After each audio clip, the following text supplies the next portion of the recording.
Hello everyone, स्वागत है आप सभी का अपना यूट्यूब चैनल प्रशंसा ऑनेस्ट एजुकेशन पे। और मैं श्वेता प्रकृति आप सभी का स्वागत करती हूँ। तो जैसा कि मैंने आप लोग को बताई थी कि जो है आप लोग का एनसीईआरटी का सीरीज आने वाला है। क्या आने वाला है? एनसीईआरटी का सीरीज आने वाला है, जिसमें मैं आप लोग को बताई थी कि आपको इसमें क्या क्या क्या पढ़ाया जाएगा। तो क्लास 6 से लेकर के 6 to 12, क्लास 6 से लेकर के कहाँ तक पढ़ाया जाएगा? तो 12 तक जो है वो आप लोग को पढ़ाया जाएगा। तो इसमें जो है 12 तक जो पढ़ाया जाएगा, तो इसमें पॉलिटिकल साइंस किस सब्जेक्ट को हम लोग अभी पढ़ेंगे? तो पॉलिटिकल साइंस जो है उसका आज हम लोग पढ़ेंगे। पॉलिटिकल साइंस में क्या पढ़ेंगे? तो कल मैंने डिस्कशन किया था कि 11th क्लास का जो है वो उसका पाठ्यक्रम क्या है, उसका सिलेबस के बारे में, चैप्टर के बारे में कल हम लोगों ने डिस्कशन किया था। तो अभी हम लोग जो है ये 12th क्लास की बुक है समकालीन विश्व राजनीति। क्या है? समकालीन विश्व राजनीति जो है ये, इसमें क्या पढ़ना है? इसमें पढ़ना है कि इंटरनेशनल रिलेशन। ज़्यादातर यहाँ पे किस चीज़ की बात होती है? तो इंटरनेशनल रिलेशन, यानी कि आईआर। आईआर में जो है आईआर हो गया, फिर फॉरेन पॉलिसी। फॉरेन पॉलिसी जो है ये अपने आप में दो ऐसे जो है वो पार्ट्स हैं इसके, किसके? राजनीति शास्त्र जो हम लोग पढ़ते हैं, पॉलिटिकल साइंस, उसके ये दो ऐसे महत्वपूर्ण है, आईआर और फॉरेन पॉलिसी, जिससे कई ज़्यादा प्रश्न जो है पूछे जाते हैं। और ये 12th क्लास की जो एनसीईआरटी है समकालीन विश्व राजनीति, इसको अच्छे से पढ़ना है, चैप्टर वाइज पढ़ना है और समझना है। क्योंकि जो है समझ आधारित प्रश्न, आप अब जो है सिर्फ पीटी ही पास करना नहीं है। अब सिर्फ जो है पीटी ही पास करना उद्देश्य नहीं है, जो आप कहीं से भी कुछ भी फैक्ट पढ़ लेंगे और पीटी आपका क्लियर हो जाएगा। अब क्या है, अब आपको जो है पीटी के साथ साथ किस चीज़ पे ध्यान देना है? पीटी के साथ साथ अब आपको मेंस पर भी फोकस करना है। किस चीज़ पे फोकस करना है? मेंस पर। और मेंस कैसे निकलेगा? तो मेंस जब तक किसी भी टॉपिक को, जब तक कि किसी टॉपिक को आप अच्छे से उस टॉपिक को समझिएगा नहीं, और उसको जब तक अच्छे ढंग से समझेंगे नहीं, फिर उसका उत्तर कैसे लिख पाएंगे, उसका आंसर राइटिंग कैसे कर पाएंगे? तो एनसीईआरटी में ऐसे ऐसे शब्द दिए गए हैं जिसको समझना बहुत ज़रूरी है, और उसको लाइन बाय लाइन पढ़ के कि एनसीईआरटी क्या कह रहा है, और उसी से प्रश्न पूछे जाते हैं। ऐसा नहीं है कि प्रश्न कहीं किसी और बुक से पूछे जाते हैं। लगभग लगभग जो है आपका ऑलमोस्ट 80% क्वेश्चंस, कितने? 80% क्वेश्चन जो है वो कहाँ से पूछे जाते हैं? तो आपके एनसीईआरटी से पूछे जाते हैं 80% क्वेश्चन। तो इसको इग्नोर करना क्या होगा कि आपको जो है पीटी से क्या हो जाएगा कि अगर बाय द वे अगर पीटी क्वालिफाई आप लोग कर भी जाते हैं, तो यहाँ पे जो है मेंस जो है, मेंस में क्या होगा? आंसर राइटिंग आपको लिखना पड़ेगा। जैसे आप ग्रेजुएशन में लिखते हैं क्वेश्चन, है ना, कोई 5 क्वेश्चन का उत्तर देना होता है तो टाइम फिक्स किया जाता है, तो उसमें जो है आपको क्या करना होगा? तो आपको क्वेश्चन और आंसर उसका लिखना पड़ेगा। तो लिखने की हैबिट जो है वो कैसे बनेगी? तो जब तक कि आप समझ विकसित नहीं करिएगा, तो आपका जो है वो जो है राइटिंग स्किल जो है वो डेवलप नहीं हो पाएगी। तो चलिए शुरू करते हैं हम लोग। इसमें क्या है, 12th क्लास की एनसीईआरटी में 2 किताब होती है। एक होती है समकालीन विश्व राजनीति, एक और किताब जिसमें हम लोग भारत अपने देश के बारे में पढ़ेंगे। इसमें क्या है, विश्व के बारे में पढ़ेंगे, विश्व की राजनीति के बारे में पढ़ेंगे, कहीं क्या हो रहा है ना, रशिया में, चीन के बारे में, जापान के बारे में, है ना, इन सब देशों के बारे में पढ़ेंगे। फिर इंटरनेशनल रिलेशन कहाँ से क्या बनता है, सब के बारे में पढ़ेंगे। तो चलिए शुरू करते हैं कि सबसे फर्स्ट चैप्टर में क्या है। यहाँ से देखिए फर्स्ट चैप्टर क्या कह रहा है कि यहाँ पे विषय सूची दिया गया है। क्या दिया गया है? तो विषय सूची दिया गया है ना। इसमें क्या है, पहला है अध्याय में है 2 ध्रुवीयता का अंत। फर्स्ट चीज़ में इसमें क्या दिया गया है? तो यहाँ पे ध्यान से देखिए, तो इसमें दिया गया है 2 ध्रुवीयता का अंत, है ना। 1 मिनट, इसमें दिया गया है आपका, 1 मिनट, हाँ,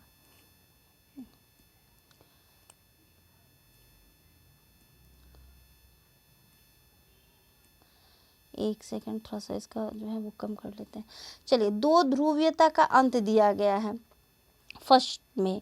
तो आज हम लोग इसी चैप्टर को पढ़ेंगे। वैसे टोटल चैप्टर को अगर देखिएगा तो टोटल चैप्टर कितने हो जाते हैं, तो टोटल चैप्टर यहाँ पे है 7।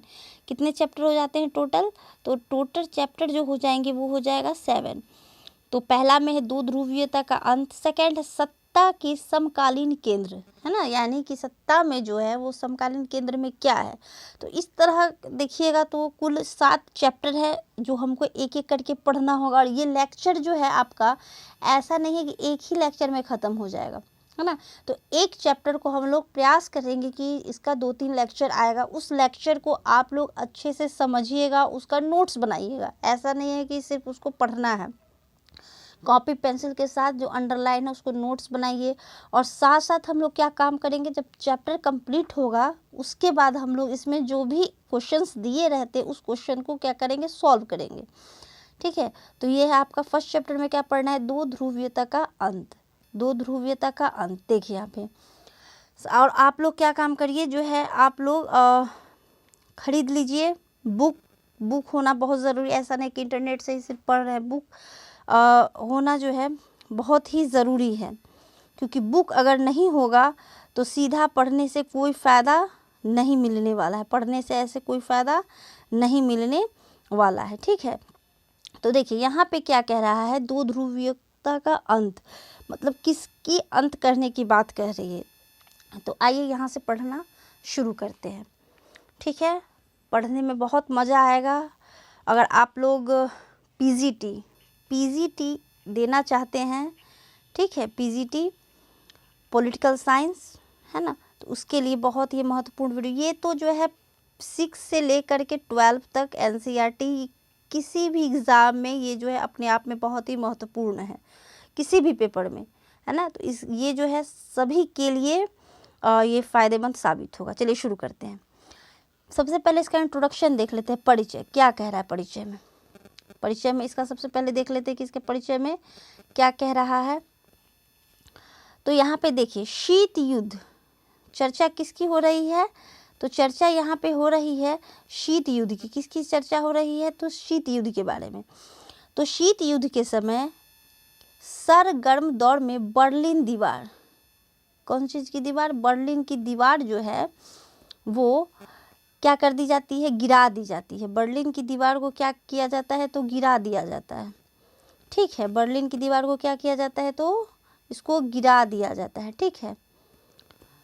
इसके बाद क्या होता है कि दीवार शीत युद्ध का सबसे बड़ा प्रतीक था। बर्लिन की जो दीवार थी ये शीत युद्ध का सबसे बड़ा प्रतीक था, ठीक है। शीत युद्ध का सबसे बड़ा प्रतीक था बर्लिन की दीवार। इसके बाद यहाँ क्या हो जाता है कि 1989 में, यहाँ पे डेट देख रहे हैं कि लिखा हुआ है 1989, इस डेट को याद रखेंगे 1989। इस डेट में क्या हुआ कि पूर्वी जर्मनी की जो जनता है इस दीवार को गिरा दी। दीवार को किसने गिराया, बर्लिन की जो दीवार थी उस दीवार को किसने गिराया, तो जो वहाँ की आम जनता थी, है ना, वो 1989 में उस दीवार को गिरा दिया गया, ठीक है। अब क्यों गिराया, इसके बारे में आइए हम लोग थोड़ा सा पढ़ते हैं कि ये जो घटना हुई, इस घटना को जो है ऐतिहासिक घटना माना जाता है। क्या माना जाता है, ऐतिहासिक घटना। और इसकी परिणति क्या हुई कि दूसरी दुनिया जो होती है कि पतन और शीत युद्ध की समाप्ति में हुई। जो बर्लिन का दीवार 1989 में जो गिरा, उसका परिणति यानी कि उसका परिणाम क्या निकल कर के आया, परिणाम यह निकल कर के आया कि दूसरा जो विश्व युद्ध था, क्या था, दूसरा विश्व युद्ध कब से कब तक हुआ, तो 1939 से लेकर के 1945 के बीच दूसरा विश्व युद्ध हुआ, ठीक है। तो जब दूसरा विश्व युद्ध हुआ उसके बाद क्या हुआ कि जो जर्मनी विभाजित हो चुका था, अब उसका एकीकरण हो गया। क्या हो गया, उसका एकीकरण हो गया। और सोवियत संघ जो है के खेमे में शामिल पूर्वी यूरोप के 8 देश, पूर्वी यूरोप के कितने देश, तो 8 देश ने एक एक करके जनता के प्रदर्शनों को देखकर अपने साम्यवादी शासन, अच्छा साम्यवादी मतलब कम्युनिस्ट, है ना, को बदल डाला।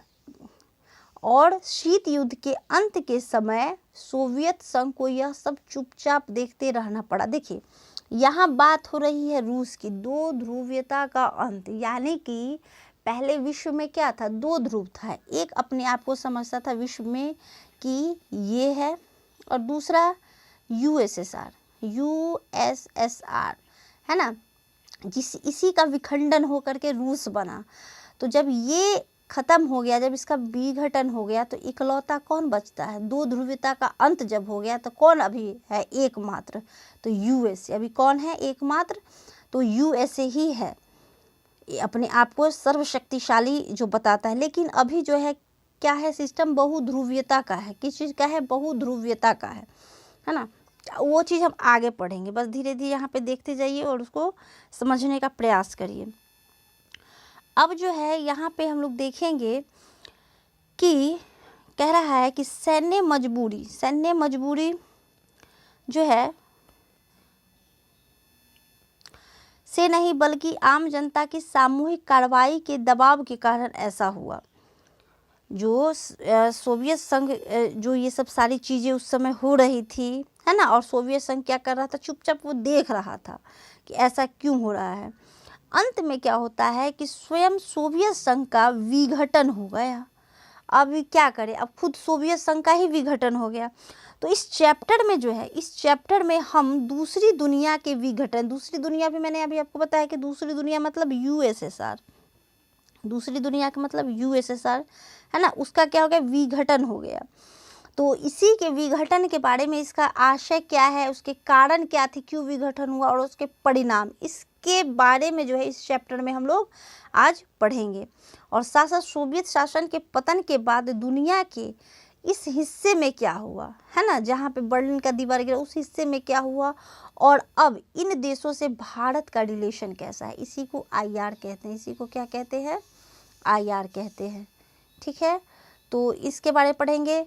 आगे के वीडियो में जो है हम थोड़ा सा इसके आगे पढ़ेंगे, लेकिन अभी आप लोग क्या काम करिएगा, बुक अगर ख़रीद लिए हुए होगा तो यहाँ से लेकर के यहाँ तक इसका रीडिंग करके रखिए, फिर हम लोग नेक्स्ट पढ़ेंगे आगे। अब देखिए यहाँ पे थोड़ा सा एक चीज़ देख लीजिए, यही है बर्लिन की दीवार। ठीक है, ये जो दिखाई दे रहा है यही है, इसी को क्या कर दिया गया था, तोड़ दिया, मतलब कि उसको दीवार को गिरा दिया गया था तोड़ करके। तो बर्लिन की जो दीवार थी वो पूंजीवादी दुनिया और साम्यवादी दुनिया के बीच विभाजन का प्रतीक था। मान के चलिए एक तरफ था पूंजीवादी और एक तरफ था साम्यवादी, दोनों अलग अलग विचारधाराओं को मानते थे। ठीक है, अब जो है 1961 में क्या हुआ कि ये दीवार बनी थी। ये दीवार कब बनी थी, तो 1961 में। गिरा कब, तो 1989 में, इसको याद रखिएगा। गिरा कब, 1989 में बर्लिन का दीवार गिर गया। तो ये जो है दीवार जो है पश्चिम बर्लिन और पूर्वी बर्लिन को क्या करती है, अलग करती है। और ये 150 किलोमीटर से भी ज़्यादा ये लंबी है, 150 किलोमीटर से भी ज़्यादा ये क्या है, तो लंबी है। ठीक है, और इसे जो है 28 वर्षों तक खड़ी रही, यहाँ से लेकर यहाँ देखिएगा तो 28 ईयर्स होगा। उसके बाद क्या है कि 9 नवंबर 1989 को इसको तोड़ दिया गया, है ना। आम जनता वहाँ की जो है इसको तोड़ दी। तो आप इसको चैप्टर को पढ़िए, इसके बाद जो है हम लोग इसके आगे बढ़ेंगे। लेकिन अभी थोड़ा सा फर्स्ट रीडिंग दे के रखिए, तब आपको कुछ अच्छे से समझ में आएगा। क्योंकि ये जो है इसमें पूरा इंटरनेशनल रिलेशन है। क्या है, इंटरनेशनल रिलेशन हमको पढ़ना है क्लास 12 में। ठीक है, 12 में। तो मिलते हैं फिर नेक्स्ट वीडियो में। वीडियो अच्छा लगे तो लाइक शेयर सब्सक्राइब करिए, कमेंट्स करिए कि जल्दी ही मैं आपको इसी तरह के वीडियो प्रोवाइड करवा सकूं। तब तक के लिए धन्यवाद।